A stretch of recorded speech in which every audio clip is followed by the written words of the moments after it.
On behalf of the Maryland Energy Administration, which is an independent agency of the state of Maryland, thanks to everybody for attending today. And I want to thank the folks at NASIO, as well as John Stevens of Charles County, Dale Haas, as well, who's going to be carrying the balance of this presentation.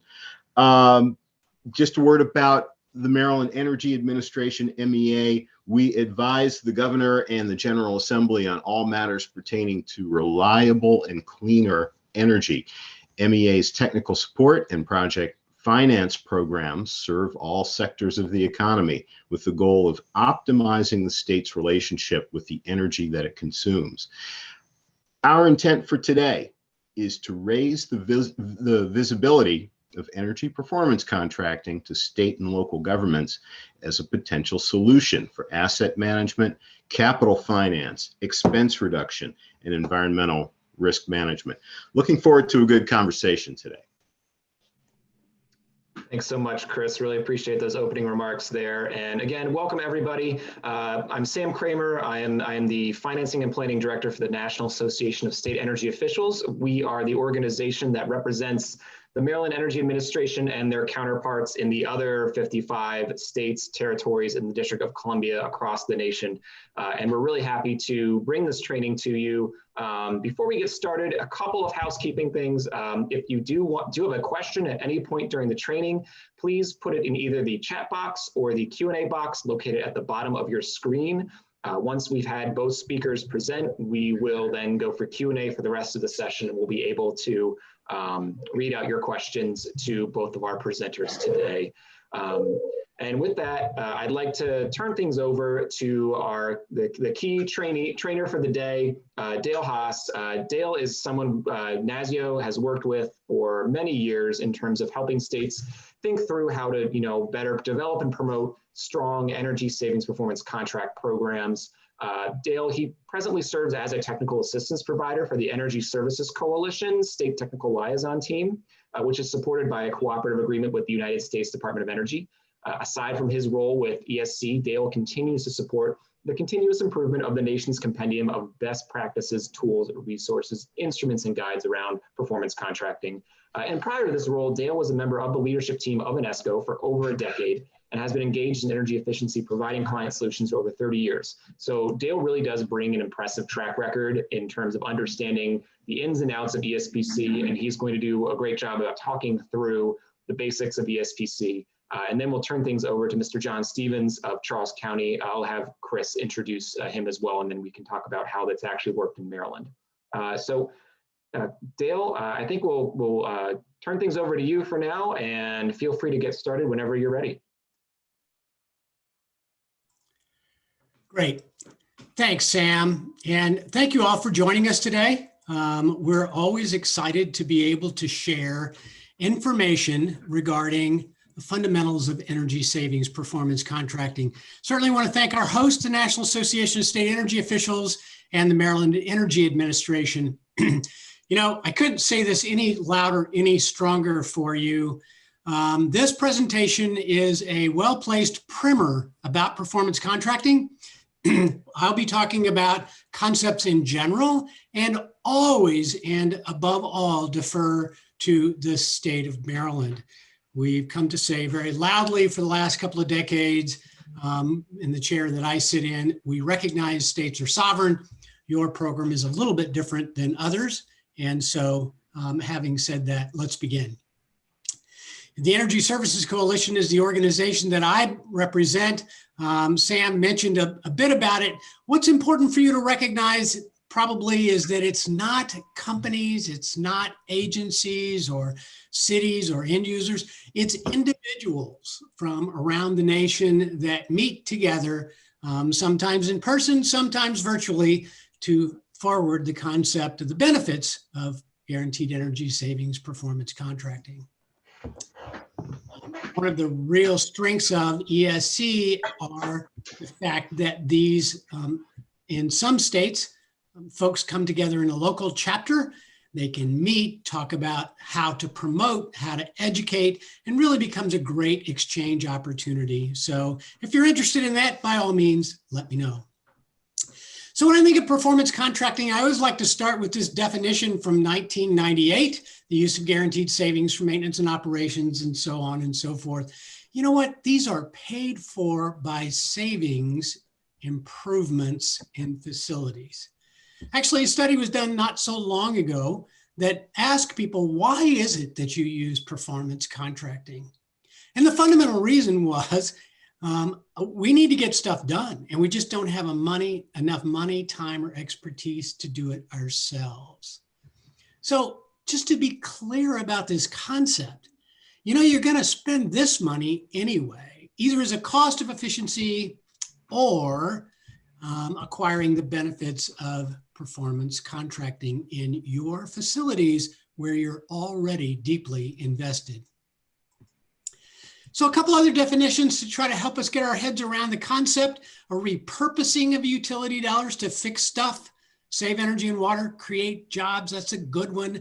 A legislatively empowered, well, that's important. There is actually a statute in every state in the nation supporting energy savings performance contracting. This is actually my utopian perspective.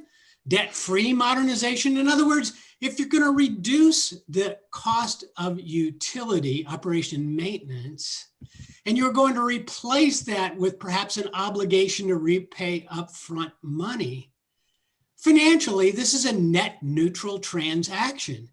Incredibly important to recognize that. So many times people look at these projects and say, well, we can do it, but we're going to have X amount of debt on our books. That's probably true. And I would suggest to you that your accountant, your financial advisor, is the best one to define that for you. However, when you're reaching out to them to ask that question, ask them how they treat this known and guaranteed reduction in a fixed obligation of cost. An interesting question for sure.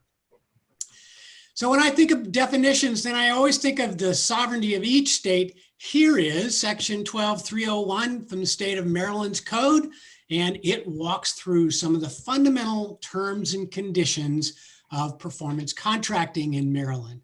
One being the term, it's a 15-year duration contract, and a whole host of other things.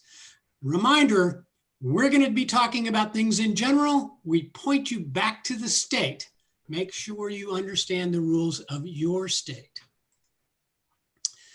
So Dale, from a definition standpoint, that may leave just a couple of questions. So is ESPC, or EPC as you call it in Maryland, is that a means of finance? Well, sort of. It is a way to repay an upfront financial commitment, which for most projects is a lease or a loan, could be appropriated funds, grants, incentives. Does EPC provide the upfront financing? No, it does not. In state and local government projects, that is a separate instrument. Okay, so is it a means of competitive procurement? Yes, it is. And you should vet that question with your procurement authorities. But the truth is, the state has provided for you some pre-qualified providers, and they go through a process to be on that list. Finally, is it a means of contracting? Well, that too. In fact, performance contracting may be the only single source provider for design, implementation, and performance that you ever engage. If you think about that, nearly all our public facilities have been modernized, updated, expanded over time through the architect's work, through that of an engineering team. They design it, come up with the concepts, put it on the street, number of contractors bid to it, implement it, likely pointing out things that they found that the designers may not have paid attention to or included. And then fundamentally, there's a year of performance. Did it work under warranty? Then all bets are off. You're probably on your own. Performance contracting, single source responsibility, very, very powerful way to eliminate things like change orders, conflicts, and others. So I built this slide a couple of years ago, and I carry it around with me often because, you may have noticed someone may have knocked on your door and they may have been offering for you a whole host of new services, some of which may be listed here. Well, you know what? We're going to talk about performance contracting, and we're going to talk about it because it is an enabled legal methodology of procurement in Maryland. When you think about some of those solutions, well, we'll just point out a couple of considerations for you. You know, if you're thinking about one of those other things, what statute defines the transaction?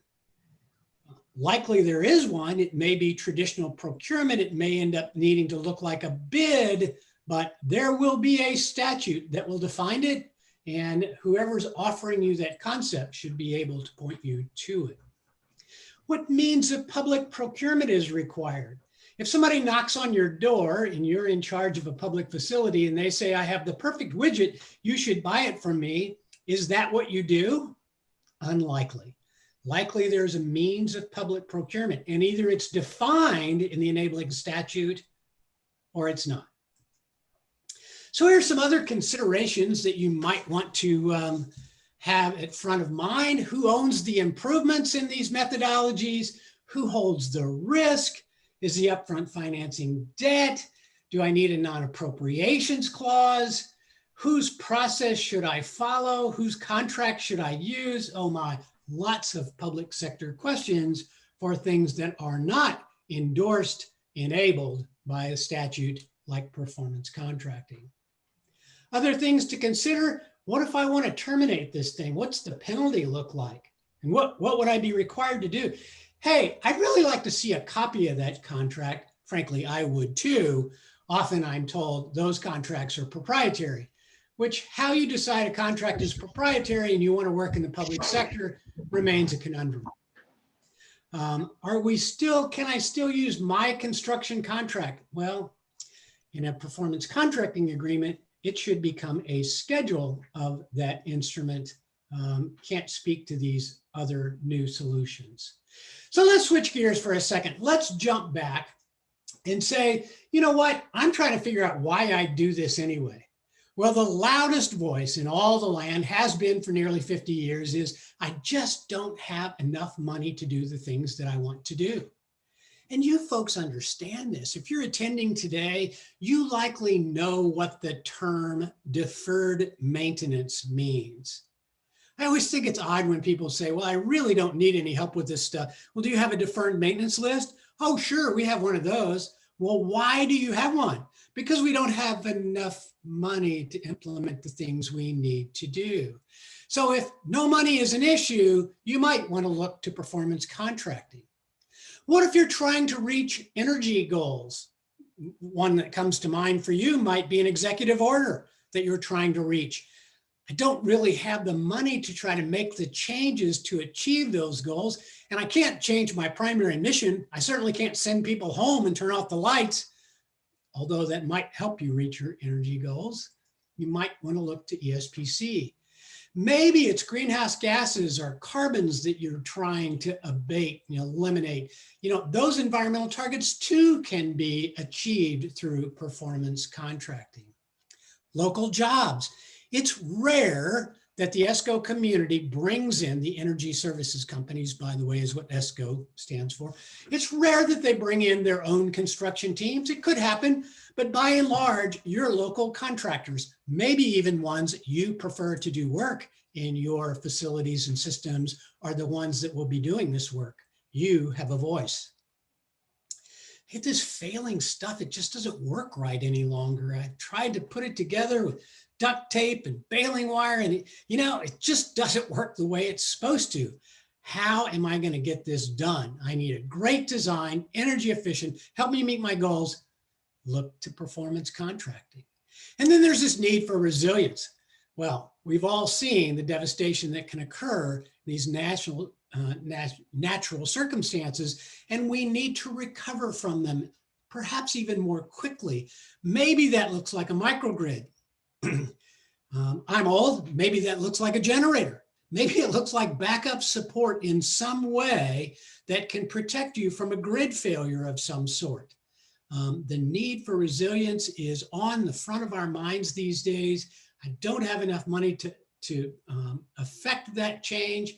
Why ESPC? Look to it to leverage the energy savings to help you accomplish these goals. Actually, optimizing the value is the best of all reasons for performance contracting. So I always like to offer this standing presumption, and it should sound clear to you already that if you have all the money you need all the time and ample expertise in-house, you know what? You're right. Just go ahead and do the work yourself. Oddly, that would likely mean that you haven't joined our webinar today.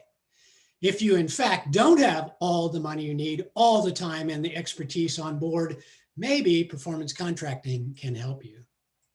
In its earliest of principles, when this concept arose, there was this same sort of need. I need a bunch of stuff. I don't have the money, time, or expertise to do it. Sort of met up with a whole crew of people that said, well, hey, I've got the stuff that'll save you the energy and money, but you really don't have enough confidence that it'll deliver to buy it. And so evolved a concept of some sort of guarantee, some sort of reliable way to ensure that the work could prove that it actually did pay for itself. In that earliest solution, well, the Esko bought the stuff, installed the stuff, maintained the stuff, and they only got paid when you reconciled those savings to your existing utility bills. That means you didn't pay for it until you received the benefit of it. Wow, that was the perfect solution in many ways. It was the ultimate guarantee of performance. And by the way, during that period of time, there were no loans, no liens, no debt, no risk. It all was very clear. Well, we'd be talking more about that. However, that concept has long since expired. Later, there developed the concept that you'd follow your own methodologies of construction, but we need to go find a means to finance the projects up front. Now, if you're a state agency joining us today, that's likely the state treasurer. If you're a local unit of government, it may be a loan, lien, lease, incentives, grants, the combination of different fund sources to help provide the upfront funding to complete the construction. It does in fact require a separate finance solution or agreement. They're typically inked at the same time as the implementation contract in performance contracting.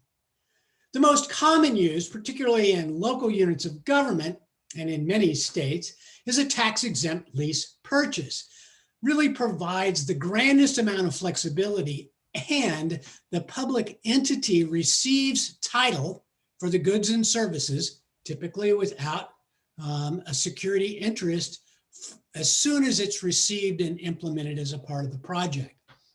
Other financial treatments may not be that way. So then the real proof of savings became the science of measuring things, monitoring things, a concept called measurement and verification. Prove to me that the savings have been achieved and that they meet or exceed the full financial obligation of this project each year and every year. That's the teeth of the guarantee these days. Now, I always want to point this out. There's a whole host of people in the world, particularly in Maryland, would be in local units of government that would say, you know what, you're not like the state. You're not required to have M&V. There's kind of no point in you paying me to deliver a report that proves to you that the savings were achieved, because your stuff's going to change all the time anyway. There's going to be more students or a different use for this area or a change in the office structure and design. You know, the concept of measurement and verification, the very science behind it resolves that challenge. Don't fall prey to that concept. In 2010, along came something called the Dodd-Frank Wall Street Reform and Consumer Protection Act. It is a federal law, yes, it applies to you, that says that the Esko cannot bring you the financing for the project, and they shall not, according to the Security and Exchange Commission, make recommendations to you about which source of financing you should use. Now, there's kind of a gray area where the Eskos may work to try to help you understand the difference between a loan and a lease and bonds, GO bonds, revenue bonds. But in the final analysis, you as an owner are required to seek a registered municipal advisor unless you are a member of the state as a state agency. If in fact that's the case, seek your own financial advisor within the state. These third-party financiers are still providing most of the money to create these projects, to fund the construction of the projects, and they are continued to be competed, solicited, driving toward the least costly rate. When that happens, it's true that the least costly rate for a lease is likely a securitized transaction. That to say, someone will be looking for a lien on the facility or a lien on the goods and services, just protecting themselves in the event that payments aren't made. So other principles about performance contracting, well, you know what? This really does become a partnership where both the owner and the Esko are working hard to try to achieve what they've set out to accomplish.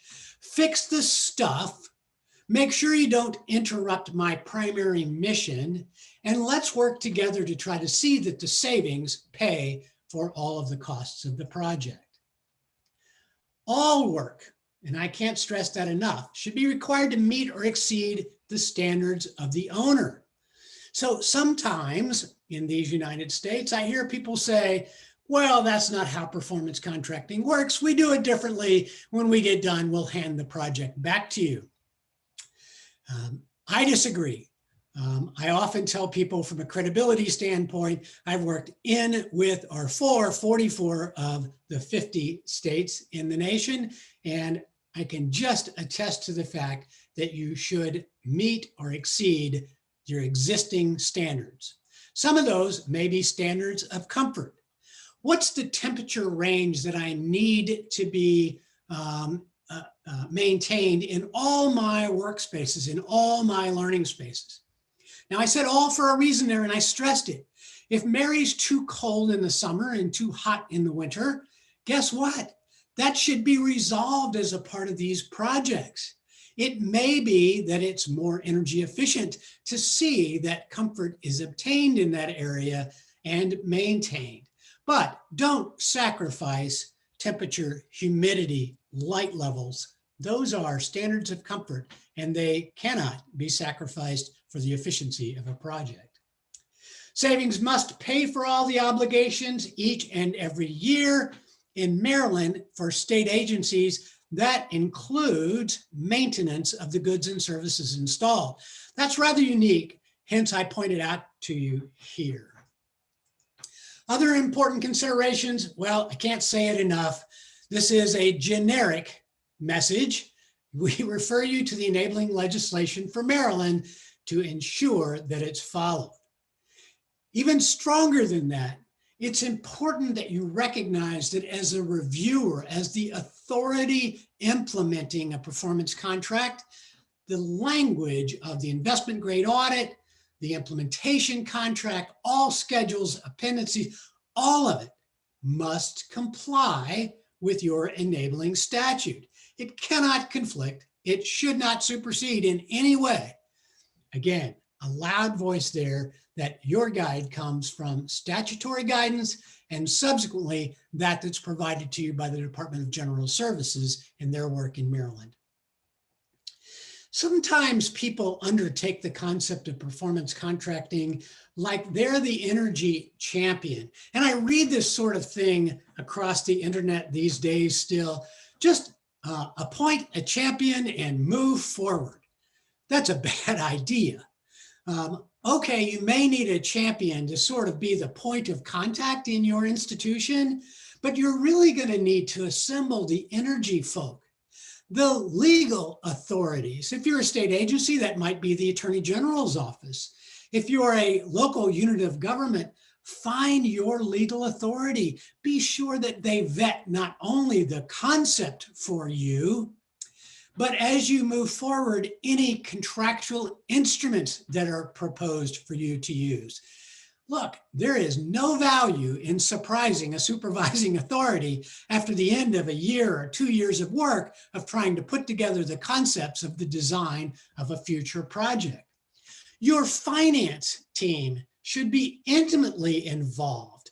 And one statement that I can't stress enough, they need to understand that in Maryland, these projects are going to pay for themselves in 15 years. You are going to need their commitment to full-term budgeting for your project. In other words, whatever looks like 100% of your utility operation and maintenance budget today, you'll need to continue for those 15 years or increase, even though your utility bill may come down. You can't lose sight of the fact that you have this repayment obligation, and your finance team should understand it very well.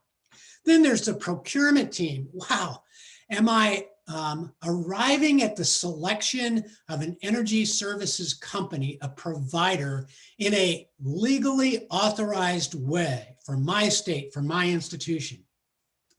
Then there's the folks that know where the bones are buried. The maintenance teams, they know what needs to be fixed. They know which brands have been most successful for you. They quite frankly understand which contractors do the best job of supporting your warranty needs and aftermarket support. The construction team has far more experience at how to build things than what might be the, if you will, performance contracting champion. You should look to them. If you're a state agency, we're going right off to the Department of General Services. We're going to use their instruments. We're going to use their paper, their contracts, their history and advice. That's where you go. In fact, DGS can provide you some level of oversight. And I believe you should verify this with them, but that office can provide you some assistance even if you're in a local unit of government. So all those approving authorities, and I've come to say this two ways. Make sure that everyone you're going to ask to sign to authorize this work is well aware of the concept, understands it, you've answered their questions or found someone who can, as well as anyone who can say no. Anybody who has veto power should be clear about how these projects are designed, constructed, competed, and how they align with your enabling statute.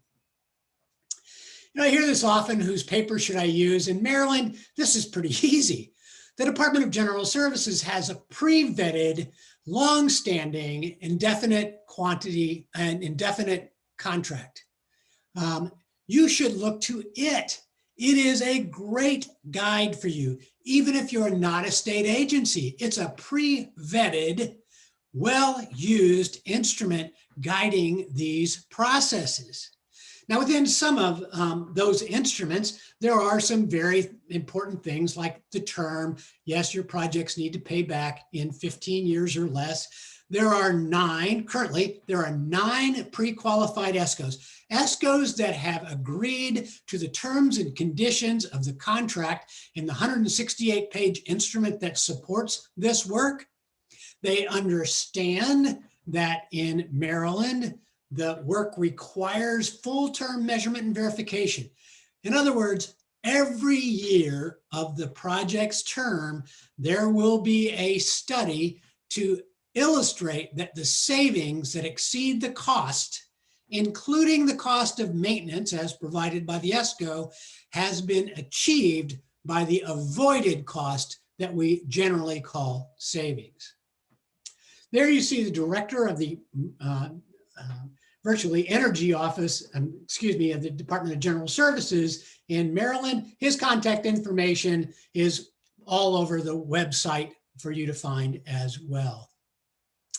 So if you're not going to use that paper, and local units of government in Maryland may elect to consider using something else, then I would strongly urge you to look at the ESC posted standardized document library.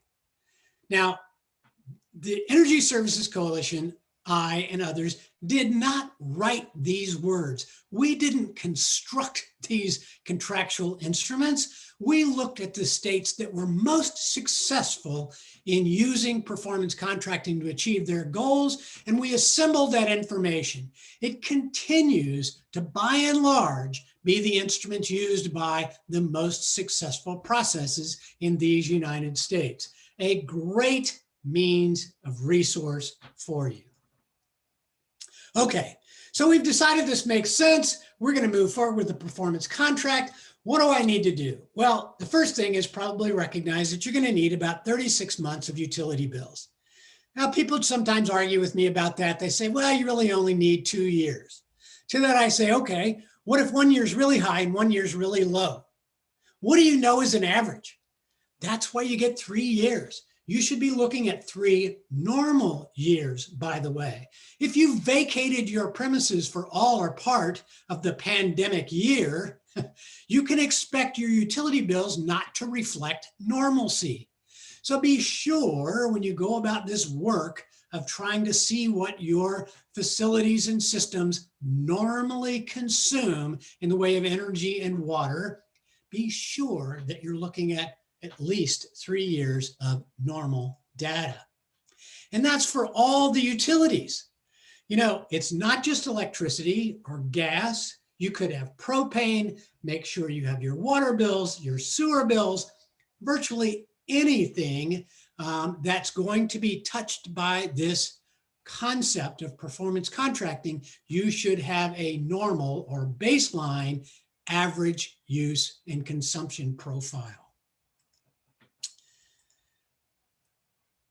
Now, I always try to mention this before you go off to the storage facility to find the crates and crates of files, folders with utility bills in them. Reach out to your utility representative. Ask them if they can give you the spreadsheets that you're looking for. Now, you're still going to want a sample bill from each year from each utility that can help define the tariff or the construct of the way you're paying your utilities from each utility provider. But it might be helpful to have a spreadsheet list of the month by month consumption from each of the utilities after that. By the way, here I throw up a little flag for more insights on this topic or any other that I'm going to touch on today. We want to guide you to something that we created, was funded by the United States Department of Energy, called GESPCU. The University of All Things Guaranteed Energy Savings Performance Contracting.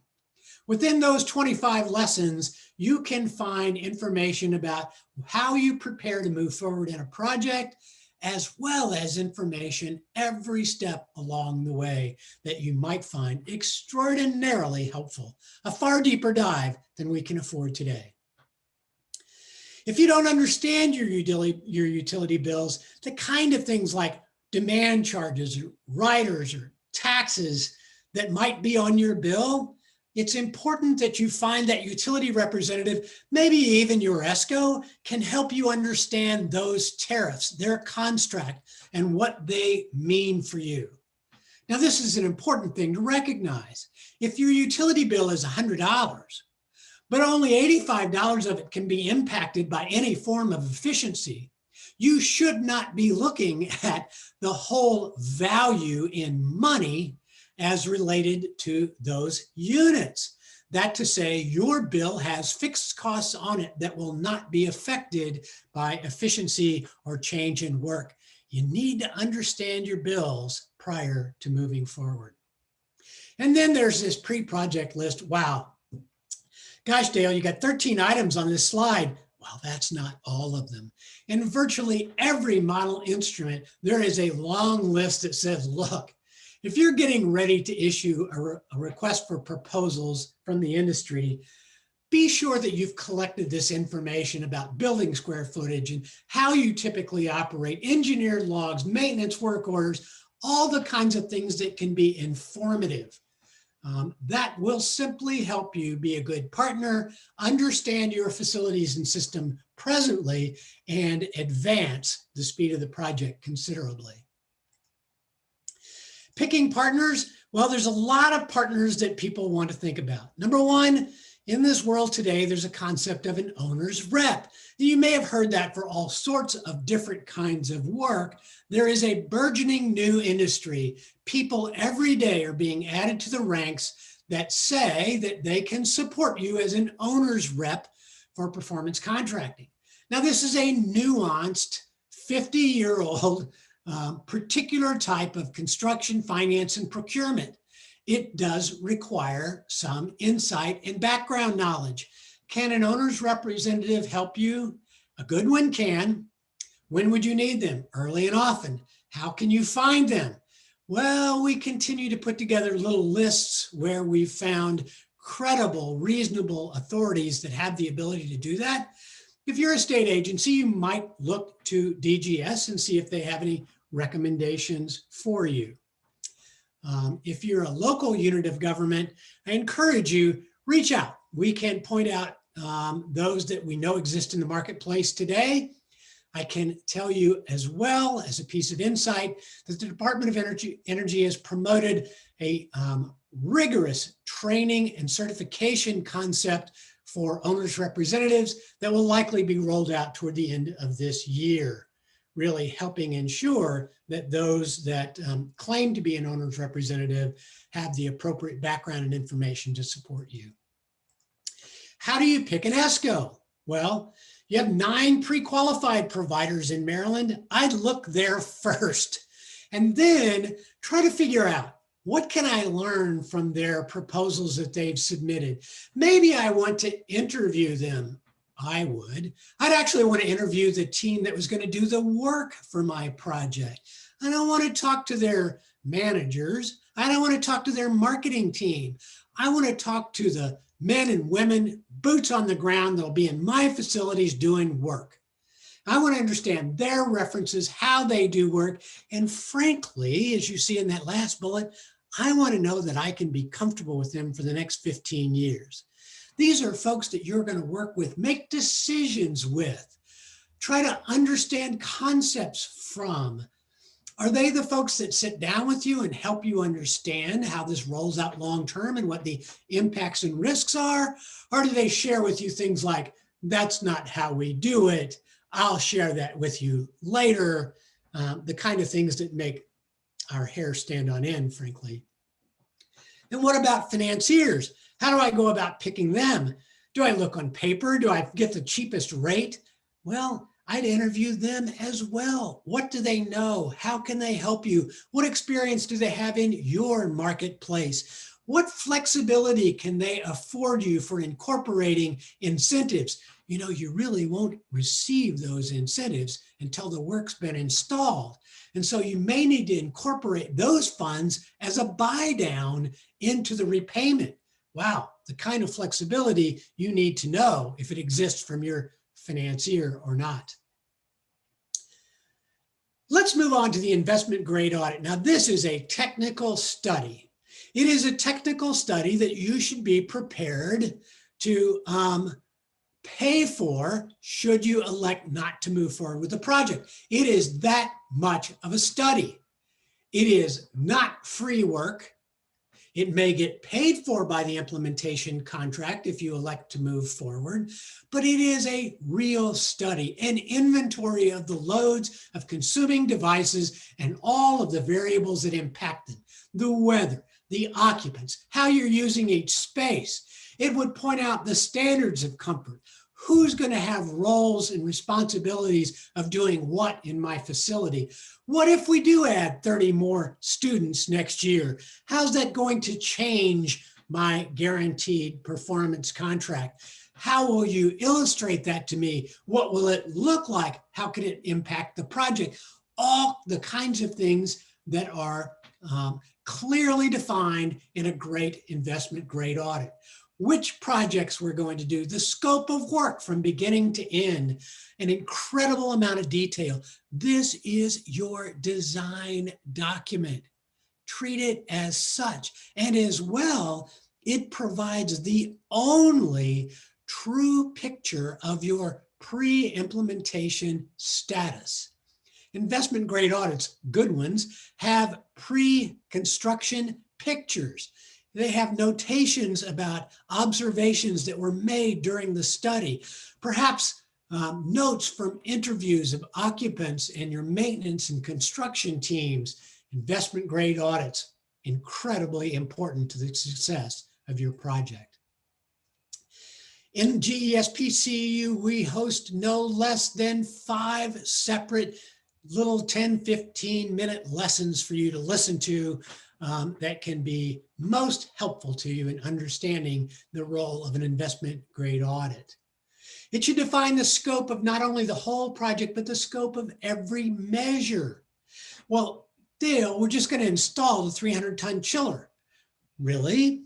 Will the electrical supply chain need a new disconnect? Will there be a new housekeeping pad poured? Will you be removing the old? Are there any hazardous wastes surrounding the old chiller? What valves will be included? What piping will be required? That's the scope of the measure. You can't look at this and say, I've defined it by 300-ton chiller and assume that you know where the work starts and where the work stops. That's the important scope of the measure. You need to understand startup, commissioning, and measurement and verification. They're 3 separate services. They should be completely understood and extraordinarily well defined in your investment grade audit. Ultimately, it will illustrate all the projected and subsequently guaranteed savings, the operation and maintenance plan, the future capital cost avoidance, if that's allowed. In other words, what deferred maintenance you've eliminated. And then there's the all-important measurement and verification plan. From time to time over my lengthy working career, I'll read an investment grade audit and it will say something like, we can't really provide the measurement and verification plan or the commissioning plan for the project until after the work is completed. Don't stand for that. These projects are the design. They should lay out specifically what the M&V and commissioning plan is. And if something changes during the implementation of the project, then you would expect those plans to be changed respectfully. Finally, after the end of an investment grade audit, you've looked at the study, you understand what's proposed to you, you would receive a project proposal.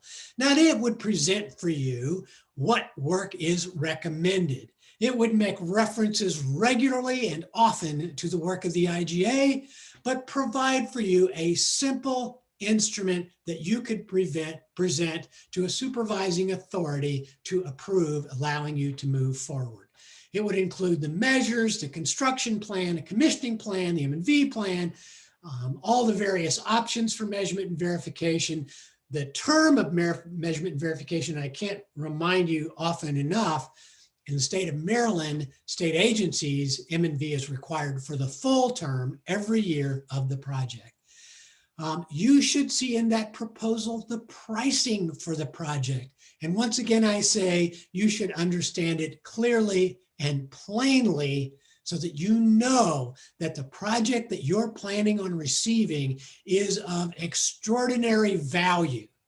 In fact, it should be quite competitive with traditional appropriations work. And if it's not, you may choose not to move forward. Make sure you understand the pricing for the project. I generally hear skeptics say, I think I'm going to pay way too much. And to that, my quick response is, why would you do that? Ensure that the pricing is transparent. See what people pay for goods and services, agree to a markup, and move on. You should understand the risk of the project. What does it mean when I say risk? Well, if that 300-ton chiller that we installed quits working and I no longer achieve the savings that were promised to me, maybe guaranteed to me, who is at risk? Those kind of questions should be asked. They should be well understood as you move forward with your project.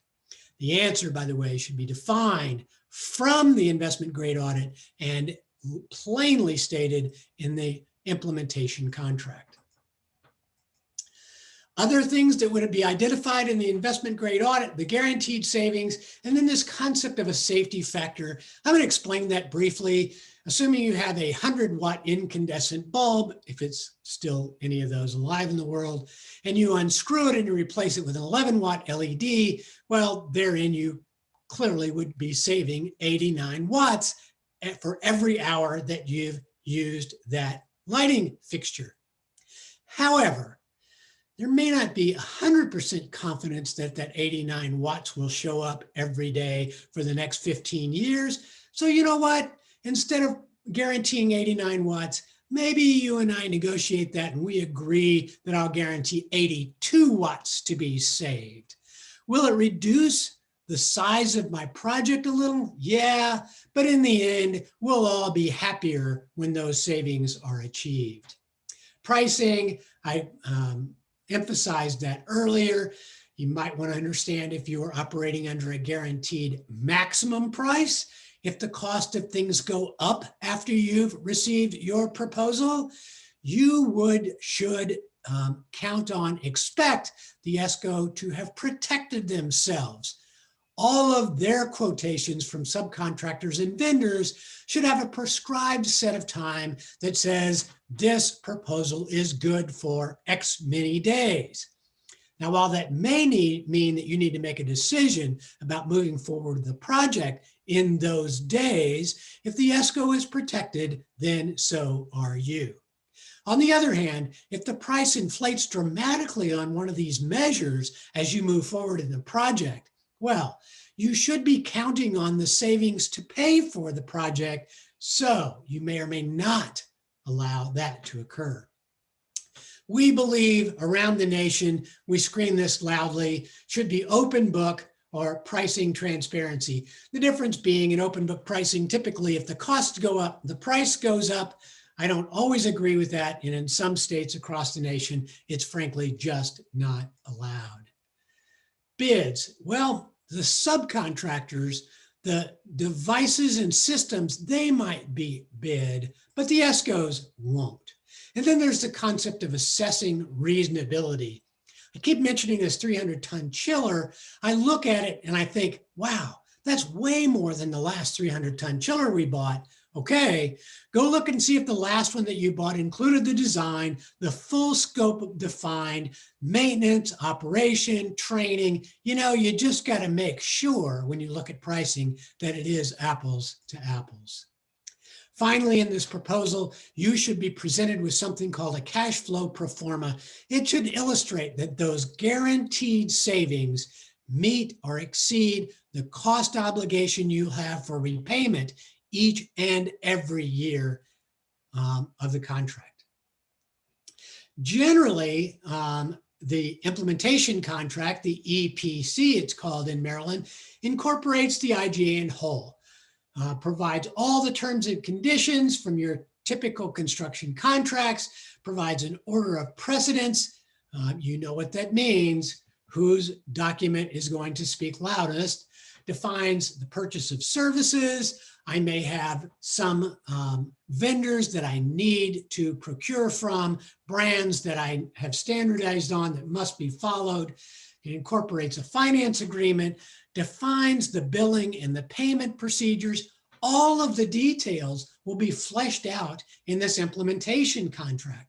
It should have all that construction guidance, all the responsibilities for the parties. And I've illustrated here a whole host of schedules for you to peruse for the simple reason for you to recognize that this work has been implemented for over 50 years. It's not that new. We know how to make sure that all the schedules, all the appropriate treatments are included in these instruments. You should follow the DGS version, or at a minimum, be guided by the ESC instruments. So then there is implementation. Well, whose process do you follow? Well, that's pretty simple in Maryland. I would tell you, if you're a state agency, you will be following DGS's process, all of it. If you're a local unit of government and in your institution has its own construction processes and contracts and forms, steps, safety measures and things that need to be filled out, means of insurance, goodness, you are the owner. You should follow those processes. They should be incorporated into this implementation contract. It should include clarity on invoicing, that you're only going to pay for work when documentation can be provided that the work has been completed. Then and only then would you receive it with its appropriate support, review it, and then pass on for payment an approved invoice. Should understand what substantial completion looks like. When you'll have warranty services, who do you get in touch with? How long are these warranties? And then there's the incredibly important shelf stock. So I have all these new devices and systems, but I don't have any backup supply in case one of these goes out. And if it does, well, that space may be dark. It may create all sorts of mission interrupting situations. Be sure you have backup supply for consumables and you know clearly how to arrive at any other devices that may need to be replaced. A couple of other thoughts here. Reporting material changes. Virtually every instrument that supports the concept of performance contracting requires the owner to tell the Esko if you presume that you're going to turn a classroom into a computer lab, as an example. If you're going to eliminate a wing of a facility, as an example. If you're going to change utility suppliers, as an example. All of those sorts of things can be defined as material changes, and great partnerships when the owners and Eskos are working together. They're very transparent about knowing when these changes might occur and working together to apply the science of measurement and verification to account for those changes. Then there's annual M&V reports. Understanding what you're receiving, why you're receiving it, and having it written in such a way that supervising authorities read it, acknowledge the science engaged, and provide comfort and credibility that your project persists in paying for itself by the savings you set out to achieve. Finally, recapping the steps. First step, learn as much as you can. Again, I'm going to say this over and over. Take a listen at GESPCU. You won't find a better 15 minutes per lesson on topics that are contained in those 25 separate lessons. Understand what comes out of investment grade audit, how the implementation contract will define the rules, rights, and responsibilities, what implementation looks like, whose process you're following, how warranty will be applied, and then those all-important post-construction services. Then there's this issue of collecting and maintaining data. You know what? You are going to need to prove that those savings occur. You are going to want to look at the utility bills, likely have the work reconciled to them. And then you're going to want to keep all these contract instruments, all the meeting minutes, all the commissioning forms, all the insurance coverages that were there. You don't want anybody 5, 7, 10 years down the road questioning this great work and how it was completed. Well, there's a couple of ways to save this stuff, and I encourage you, save every bit of it. You could put it on your laptop. You could put it in a central computer system that maybe you use as part of a network. Those both have their challenges. What if people leave? What if your IT group restructures where things are saved? 10 years from now, you may not even be able to find this stuff. We encourage you to recognize that the nation has created a repository for you to keep that information. It's called eProject Builder. And while it was designed to help you understand the salient information, the data points that illustrate the savings of each measure implemented in your project. It also holds the ability to be an electronic file cabinet for you forever, supported by the federal government as a free resource for all the users across the nation. eProject Builder has become a really incredible resource for many. When it was first launched seven years ago, folks recognized that it very closely aligned with federal government processes. And I'm proud to tell you that in the very near future, July the 13th to make up the point, it will be introduced to the nation a concept called eProject Express, specifically designed for state and local governments who want the summary information so that they can fulfill their reporting requirements, as well as the means to save all these incredibly important files. Now, I mentioned GESPCU a couple of times to you. You can find it at that URL, forums.energyservicescoalition.org, GESPCU. There are really two versions. Just so that you know, there is a public-only section that allows you to post questions in an online community and have answers responded to by a national group of peers. Additionally, there is a version on podcasts available to all the public at the energyservicescoalition.org website under podcasts. It really has become a most valuable tool. I can't encourage enough you take the time to listen to those 25, 15-minute short lessons. Boy, Dale, you know, this really sounds hard, but I want you to recognize you came here to see if this can work for you. There's about 7 billion with a B dollars of this work done every year in these United States. That's about that's an average size of $4.5 million per project. It's about 30 projects in every state every year, year over year over year over year. This is not that new anymore. There's about 50 years of history implementing this concept available for you to take advantage of. There are national model instruments, and certainly, again, I defer strongly to the DGF instruments for you as a state agency, and even if you're a local unit of government. Go sure you're familiar with that state vetted process. There's a veritable army of knowledgeable, capable expert providers. 9 of them are pre-qualified for you to use. Take advantage of that pre-qualification. You know, what that generally means is if someone hasn't done a good job, they may no longer be on there. Now, they could have just opted not to participate, but there are many, many more in the nation than that. 9 pre-qualified for use in Maryland. And this burgeoning industry that I mentioned of third parties, owners, reps. So really, other questions that people think of, how long will this take? Well, it depends. How much of your facilities do you want to touch? You know, I'm going to tell you in general, the IGA and implementation process, generally in the nation, 6 months to a year, year and a half to get all that design, all that implementation fulfilled. Sometimes longer, sometimes shorter, but that's probably a general rule of thumb.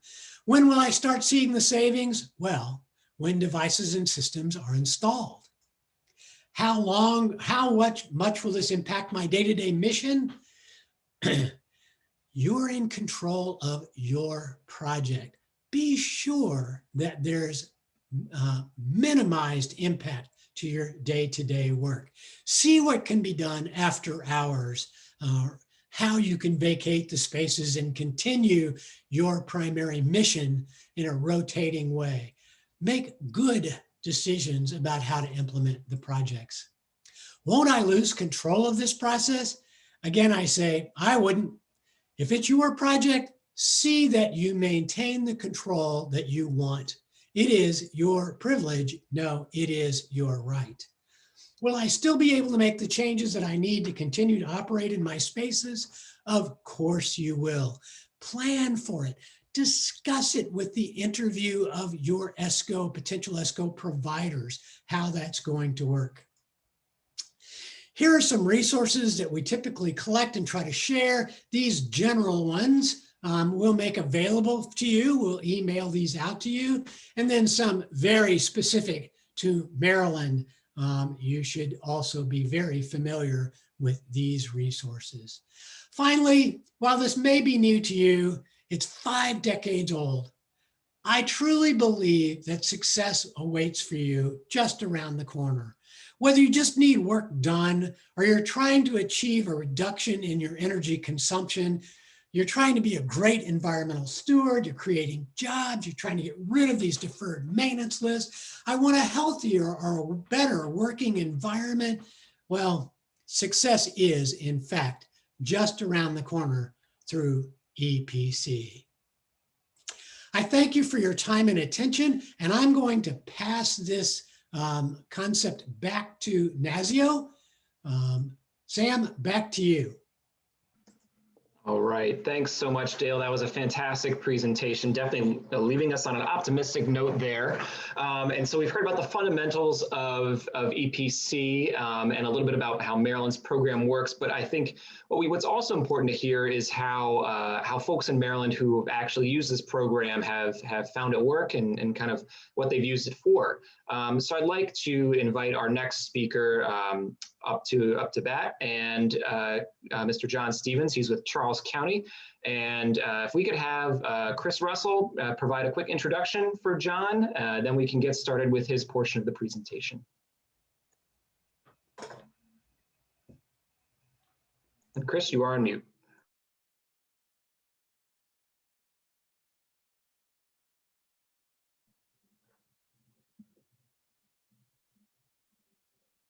Looks like you're still on mute, Chris.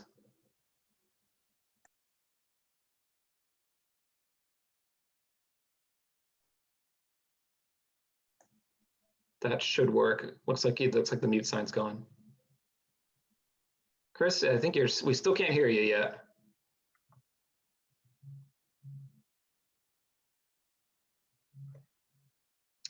Okay. How about this? There we go. You got it now? We got it. Sorry about that. Let's get back to business. It is my pleasure to introduce Mr. John Stevens of Charles County, Maryland. He is the Chief of Capital Services for the county. He has been working with the county since about 2004, so he's got a lot of time there and a lot of experience to share.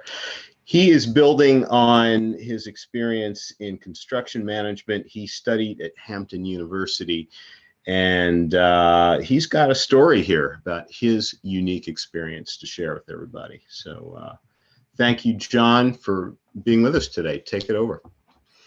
All right. Can everyone hear me?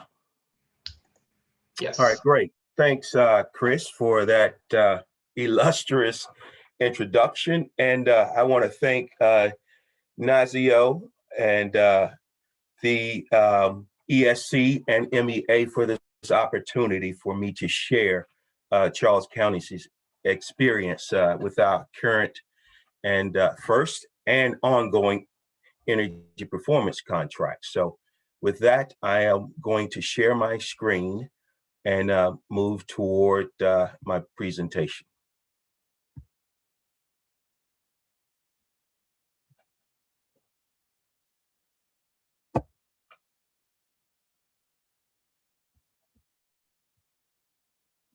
Okay, can everyone see my screen yet? Not quite. Doesn't look like it's popped up just yet. Yeah, sometimes it takes about 10 seconds.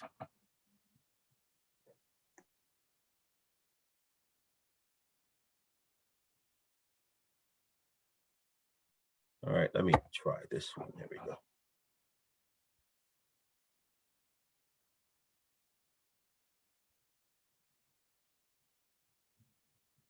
What about now?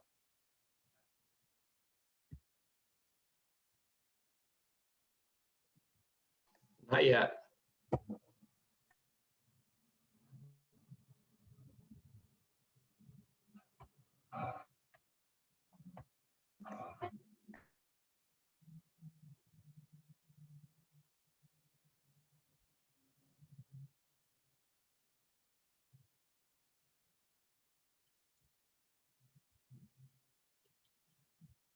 All right, let me try this one more time. See what is the issue. No problem.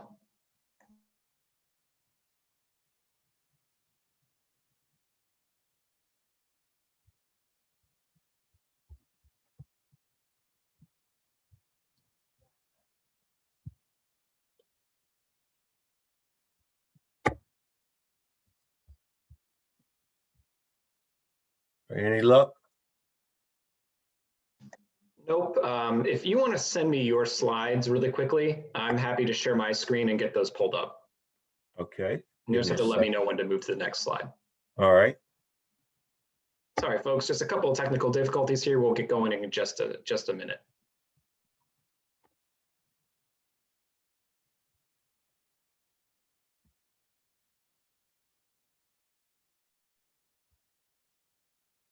John, it looks like your slides are up now. All right, great, great. Yeah, we can see. Okay, everything's good? Okay, great. Looks great. All right. And again, I want to thank everyone for attending, who's taken the time out of their day to learn more. What I have found thus far from Dale, some very interesting and consistent information. He touched on almost every aspect of what I went through to the very point.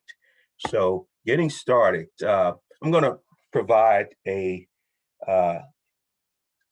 brief history of some of the things that we've gone through on this program. I'll discuss some of the energy-related initiatives implemented by the county, and I'll also go over some things that I found that's important in getting an ESPC program off the ground. I will show you some policies that laid out the groundwork and showed the county's commitment to this energy conservation concept. And I will then touch on some procurement options, as well as provide a quick overview of the implementation of our ESPC project after the contract was awarded. And then I will get into the meat and potatoes of this case study that's currently underway. And finally, I will close out with a discussion of some things that I found are very much key to the successful of our project. Okay, the history of our energy initiatives.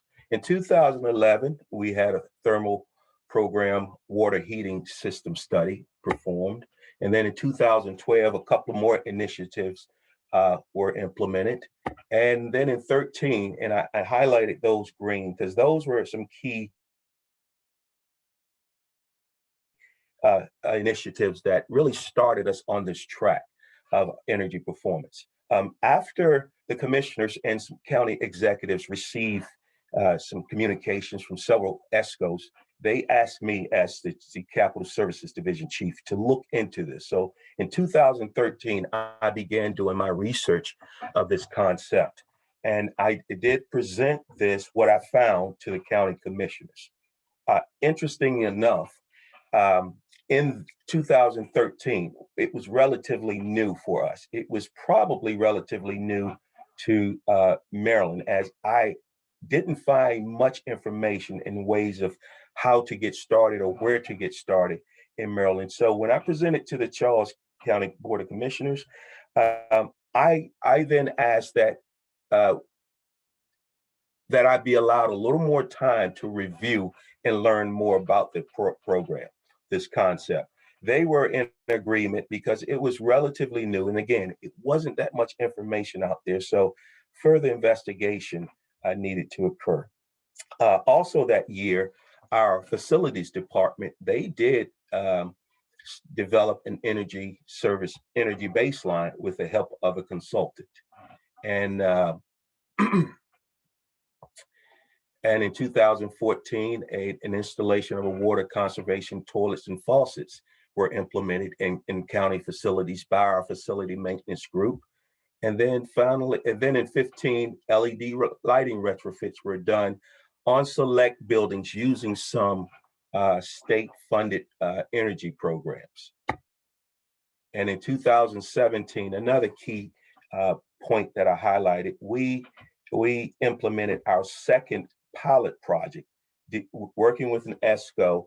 They just went through a preliminary steps of what they would do and what they would find, and kind of walked us through the entire process. We didn't move forward with it, but this gave us a better picture of how things should shape out should we, or when we determined we were ready to go. And as opposed to our first pilot program, which involved one building, this was a multi-building concept or pilot project that we pursued. And now getting started. When we think of getting started, some of the first things that I felt that was very important was research. As Dale indicated many times in his presentation, research and educate the decision makers. Research and educate yourself, and then educate the decision makers. But first, you need to have a champion for this cause. I was designated as the champion for this cause. Working with our building facilities manager, I basically took the lead on developing and implementing our energy performance contracting program. One of my first steps, again, as I researched and educated the decision makers, I wanted to gain their commitment of top level leaders to establish, so they would need to establish energy policies and that justify funding and financing mechanism and different opportunities. And also a key part of this, as Dale also touched, we needed to establish a project management, a project team.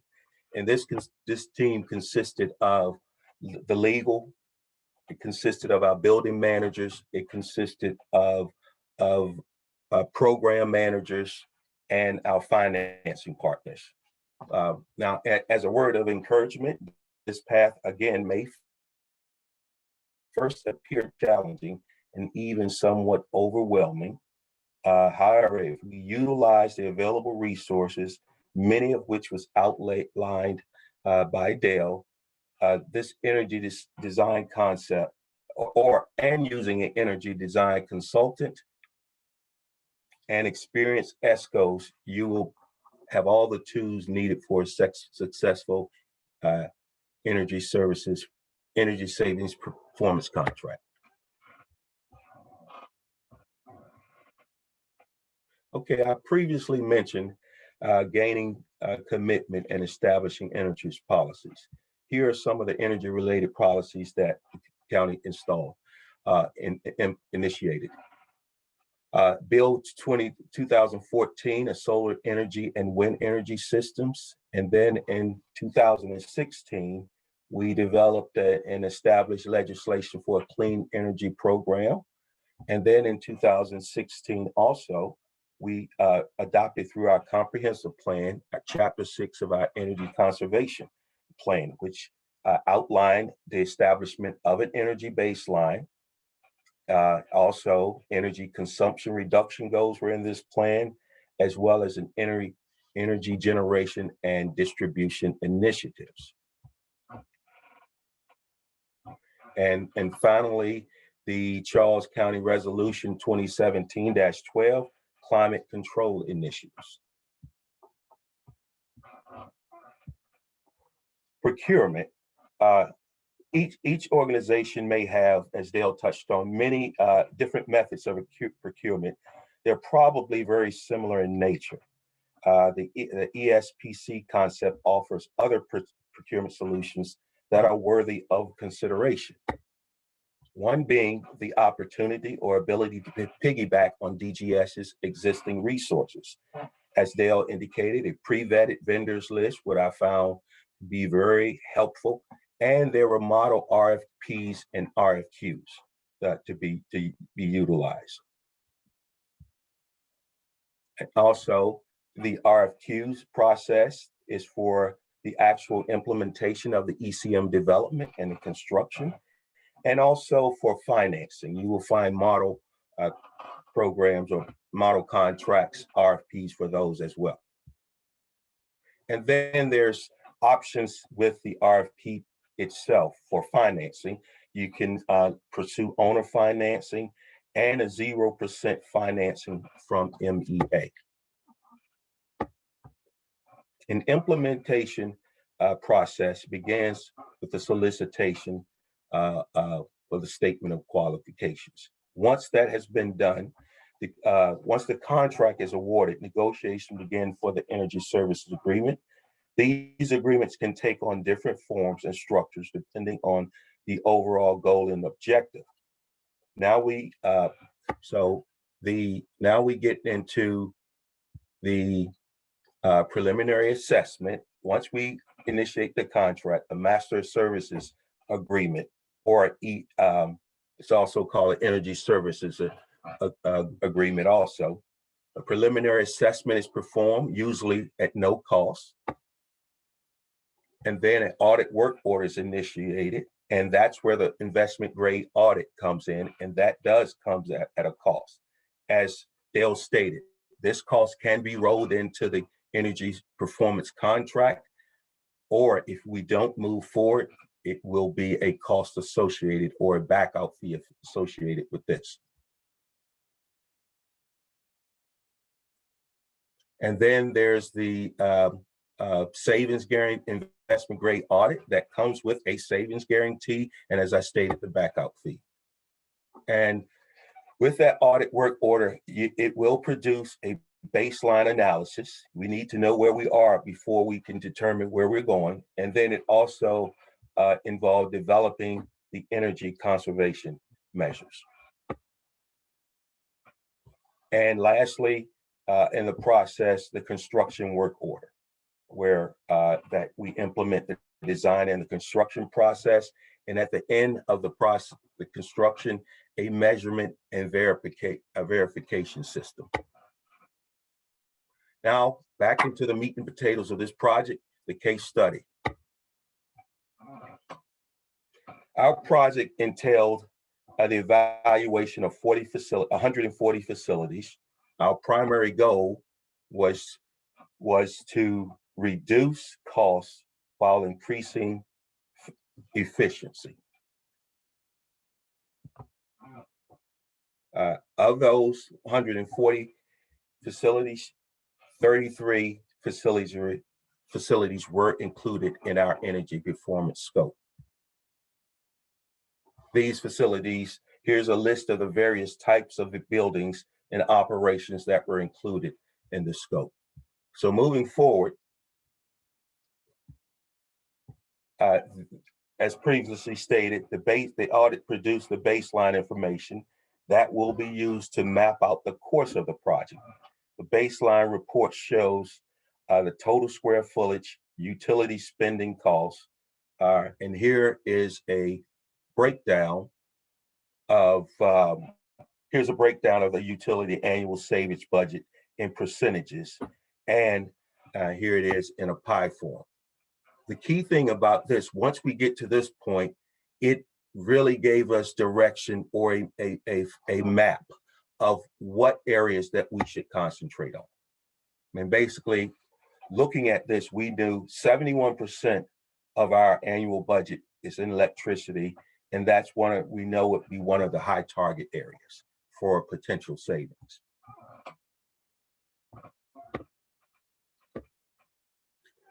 This is other 33 facilities. This is the 33 facilities you see across the top. This is a matrix that's created as we are going through the ECM development stage. The green represents ECMs in the various buildings that are most in line with our established 15-year payback goal. The yellows are somewhere on the fence that we could decide to keep or do without, and the red really represent the improvements or ECMs that are probably not going to fit in our model or meet our expectations. And here you can see that this square represents the lighting improvements of interior and exterior lighting improvements. And then there's the water conservation measures. And finally, some HVAC improvements. And again, here's this box. The red box represents improvements that we thought that just did not fit the model, did not offer a satisfactory return on investment. And therefore, it was eliminated from further consideration. Okay, this table represents the final set of ECMs with the total investment and the total energy savings. The guaranteed utilities and equipment savings and their associated costs, as well as the investment, as well as the annual savings. Dale also touched on the cash flow. Here's a cash flow spreadsheet that was produced by the Esko. This cash flow provides some interesting information. First, you can see the totals that highlighted in blue are the guaranteed utility savings and the equipment savings that totaled $6.7 million. And then there were the financing. I show that in red. That's not a good thing. It's in red. It's what we have to pay. I show in red the financing cost total $6.6 million. But you also see in the circle the M&V costs. Dale made an interesting comment about the state requires that the measurement and verification is for every year of the contract. We elected to go with the first 3 years and with options to do further years as we needed to. So we made sure we wrote in that option in our contract. And as you can see, the total cost is roughly $6.7 million. So when you compare the 6.7 of guaranteed savings with the 6.7 roughly of total cost, you know you have a viable project. And that's what this important instrument is used to determine, should we move forward or is this going to be a feasible project for us? And again, it basically a net cash flow of roughly $2,300. And there's some these two arrows represent some other deductions that we, from receiving a grant from MEAA.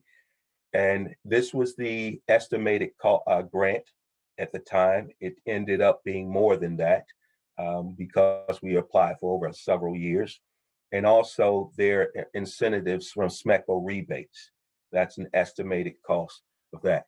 And then, however, there are some additional costs that we had to add into our financial model, which basically yielded a net project cost of roughly $5.4 million.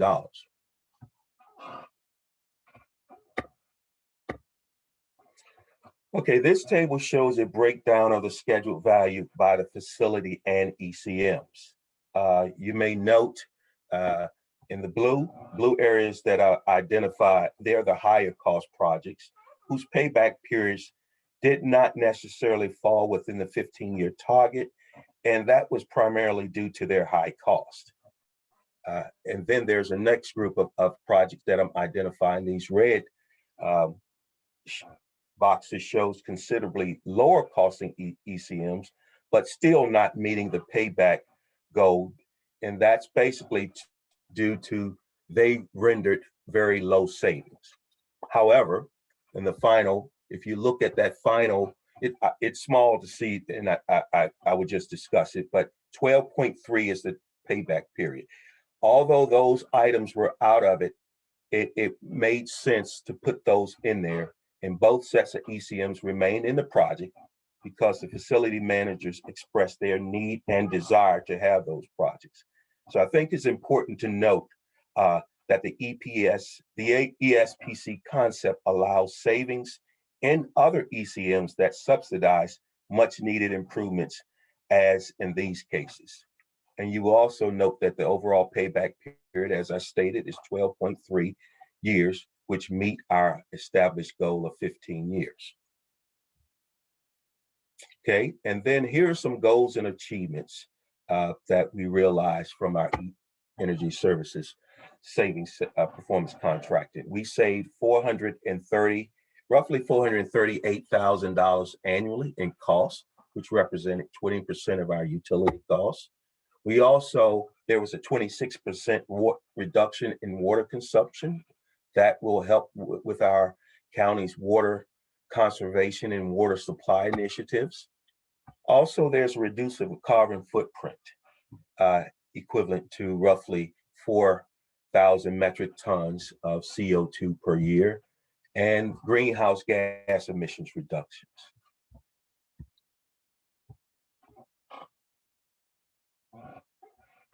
And now, just to give you a progress of the project, the solicitation and contract award, we received the statement of qualifications submissions in May of 18, and the master agreement was executed in September of 19. Please note that what was about 4 months shy of a year.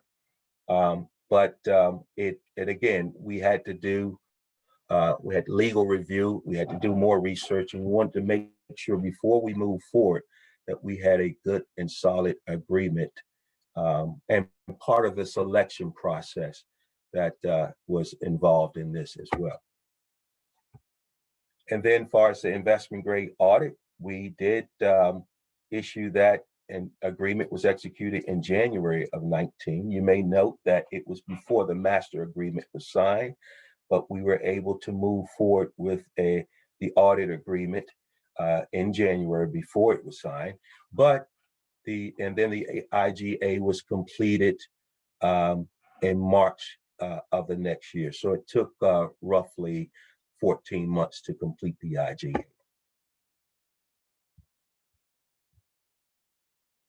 Project financing, that was a much shorter process. Financing statement of qualifications were received in March of 2020, and the contract was executed and closed within 4 months, just short of 4 months in July of that year. And then the construction work order was executed in April of that year with the notice to proceed occurring on about the confirmation of the closing date of the financing. And as of this May 31st of this year, we have progressed to 86% completion of the project.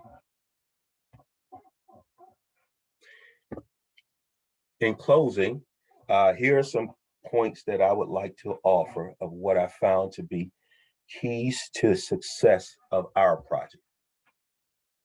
Research and educate. Again, I can't emphasize that enough. There are ample resources out there that you can learn many things and many resources to utilize in getting things off to a good track. And then you can educate and inform the people that you need to inform to get approval to move forward. Again, take advantage of the available resources. And as I stated previously, I'll touch on a little better, establish an internal team of vested stakeholders, the energy conservation champion, executive leadership, financial officials, and the building's operations or facility managers and his staff. They're key team members in getting this project to successful implementation. And then again, the selection process. As Dale stated, there are pre-vetted Eskos that we took advantage of that. Of that 10 bids that we received, 8 of the pre-vetted Eskos bidded on ours, and 2 were not part of the pre-vetted list. And we did make that a requirement that they need to be on the pre-vetted list, but we didn't preclude anyone from consideration. And also, we took advantage of utilizing an energy consultant. We brought them on as early as possible to help us with the development process of the statement of qualification solicitation.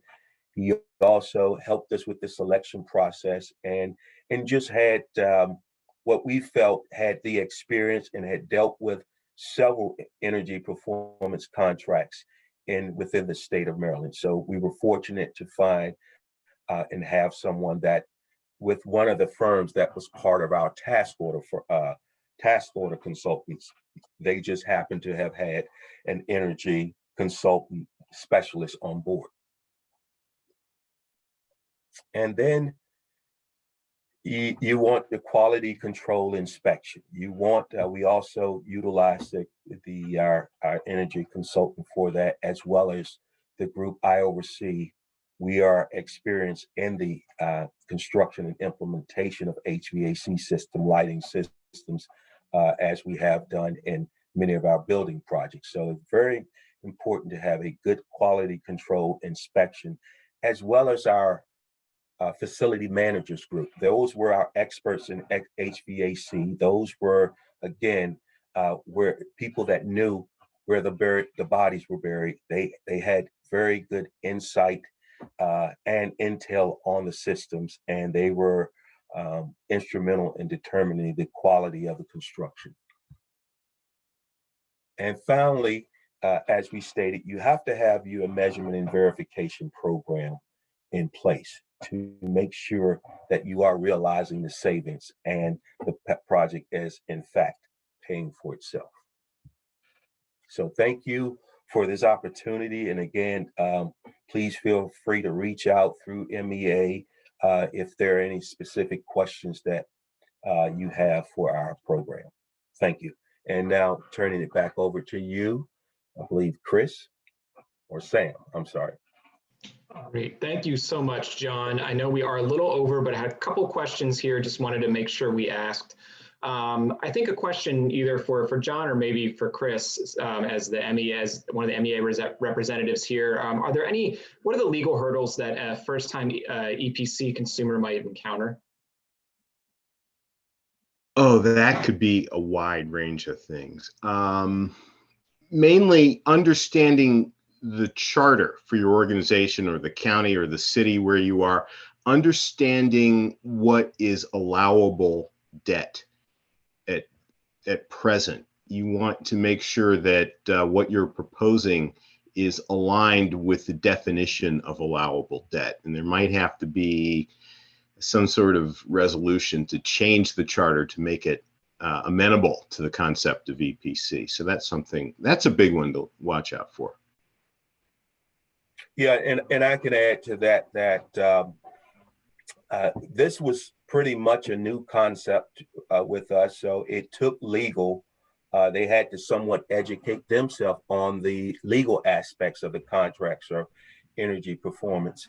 And we elected to utilize the Esko's contracts, but we cross-referenced it with a lot of our internal construction and design contracts.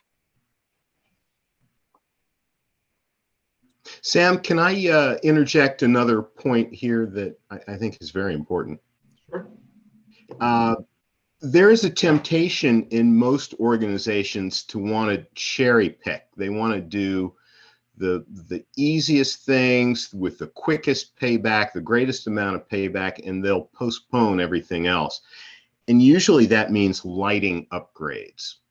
And this, while it's not bad to do a lighting upgrade, you have to remember that this is the source of cash flow that can make an EPC work. You want to bundle together the lighting upgrade with the other measures, because the lighting in so many cases can generate so much savings that it's actually helping to underwrite the cost of other long-term assets like HVAC improvements.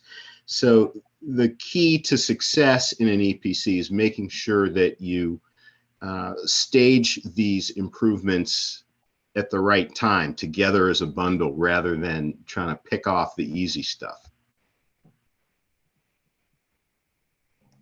Absolutely. And so thinking about that comment with the lighting kind of being sort of that mechanism by which you can pay for other things. Are there any limitations on how EPC generated cash savings can be spent if you have extra savings? There's really no limit to what you want to spend it on. And actually, that's a very good bargaining chip. If you have to assemble a management team and get their buy-in for the concept of an EPC, this is an opportunity to say, look, we're going to generate cash flow here. And it can go to any number of things. You might want to replace carpet with this. You might want to, repave your parking lots or something like that. There's really no conceptual limit as to what you can do with the money. The only thing you have to do out of the savings that you generate, you have to pay back the vendor who made it possible. They're going to take a part of that. But once you have cleared that hurdle, you've got cash flow, and cash is fungible. Cash can pay for anything you want it to pay for. Great, thanks so much, Chris. We are at 3:38 p.m., so we are a little bit over time, so we do need to wrap up here. First, a big thank you to both Dale and John for their excellent presentations, and for Chris and Briggs partnering with us to do this webinar. Thanks to all of you for joining in. I hope we had a informative session here. I know I certainly learned a lot. We will be following up with sending out the list of resources that Dale mentioned at the end of his training, along with a link to the recorded webinar, so that you can review it if needed be after this training. So please be on the lookout for that in your inbox. So finally, once again, just thank you everybody for joining, and hope you have a great rest of your week. Enjoy the nice weather. Thanks, Sam.